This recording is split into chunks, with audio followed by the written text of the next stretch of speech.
You're building a chain link fence and you want to save money. I'm going to tell you where you could save money and where you better not try to save money. Let's get into the first thing that, holds up a fence. Let's talk about the post. We have two different post sizes right here, and this is what you'd use for a line post. We have a schedule 40 and we have a .065. I would try to stick to an SS20 or an SS40. Definitely an SS20 at least in a residential setting, and a commercial setting, I'd go to an SS40. Now, could you save money by going with a thinner gauge? Absolutely, but I wouldn't recommend it because you don't want your fence to fail because you chose to go with a lighter gauge post. The post is a very important main structure point of the fence, and it's where you should put a vast majority of your money at. Hey Dan from the future here. I forgot that I never actually wiggled the post to show you guys how much flex you can get out of an SS40, which is what these are, versus a .065, which is what those two line posts are. I'm just gonna try to be as rough as I can. I can get a little bit of movement, but I can't get much. I mean, I could really bend it if I really wanted to. I don't even know if I'm bending it. Okay, that's all I can do. If I had help, I could do more. There's our 065 pipe right there. And then of course, you can straighten it back up like one time. And then after you do that, you're gonna put the grease in it, and then it's gonna buckle and crack and it's done. There's the major two differences between these two posts. They're the identical same size, but they're not the same gauge.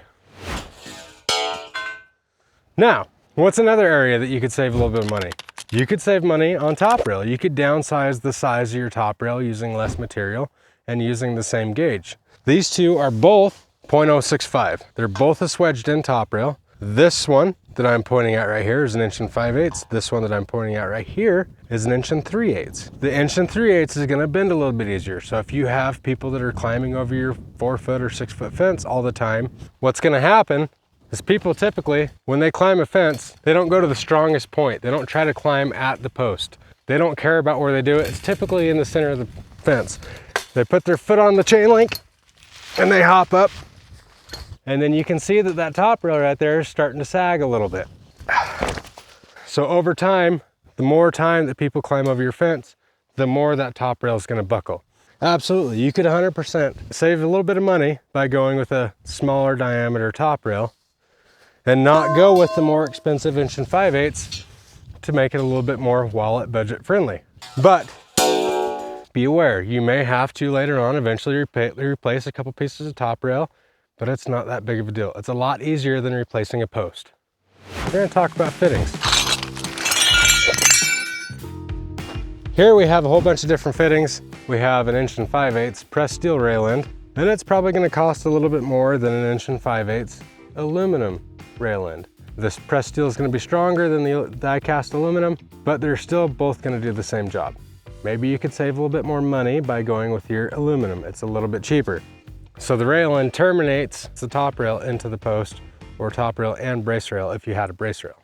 The other thing is you could also get aluminum loop caps. There's a lot more structure here on this pressed steel loop cap than there is on this aluminum loop cap.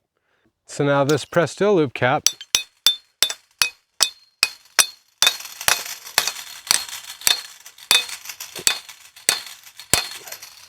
okay, I did get it to fail, but I was whacking on that pretty hard. Now let's go to the aluminum one. I don't think we're gonna get nearly as many whacks on this as...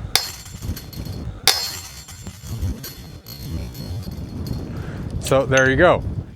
You wanna try to save money a little bit there that way? But that is something that you could be looking at. It's a lot easier to break.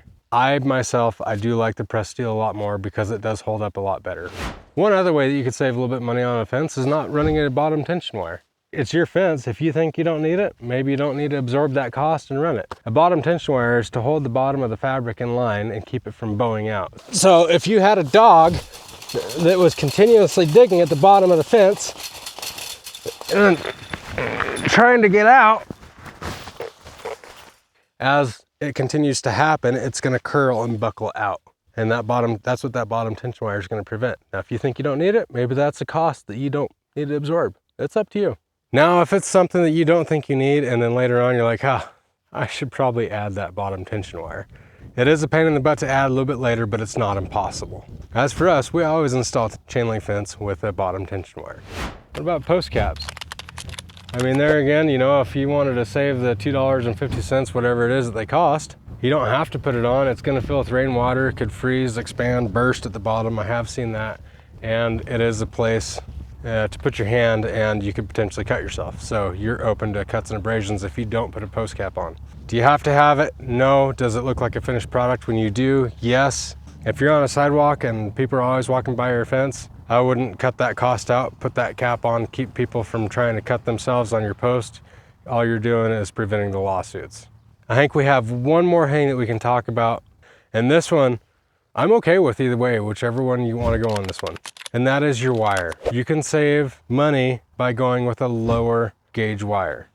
This right here is a 5 foot tall, 11 gauge, 2-inch diamond chain link. Down here we have the exact same thing, only it's a 9 gauge wire. So this is going to be a little less expensive than the 9 gauge. You're going to have a cost savings there. It's not right there. Where's it at? Oh, right here. It's right here. Here's the seam. You can barely tell that this is an 11 gauge and then this is where the 9 gauge starts. You'd have to look about this way and see these two diameters. The 9 gauge chain link is a lot more robust than the 11 gauge chain link, but as you can see, the 11 gauge chain link is doing just fine. That is where you could definitely get a cost savings, is going with an 11 gauge wire instead of a 9 gauge wire. Do you really need a 9 gauge wire on your fence? A lot of SWI fences for residential customers are typically an 11 gauge wire, so that way we can save that savings and pass it on. A lot of industrial fences that you see out there, they're going to be with a 9 gauge wire. They're going to be thicker, harder to cut through. You can get it tighter. The 11 gauge, one of the downfalls there is you're going to get a lot of stretch out of it. At some point in time, you're going to quit stretching and you're going to actually stretch the fabric down. I mean, but that is an area that you can definitely 100% save some money on your chain link fence. So if you want to save a little bit of money on your fence, now you can do it intelligently and not feel guilty like, I feel like I'm doing something wrong here. If you want to see a step-by-step instruction about how to build your chain link fence, make sure and watch that video right here. It's Dan with SWI. We are Wyoming's Fence and Gate Company. We hope you have a good dang day.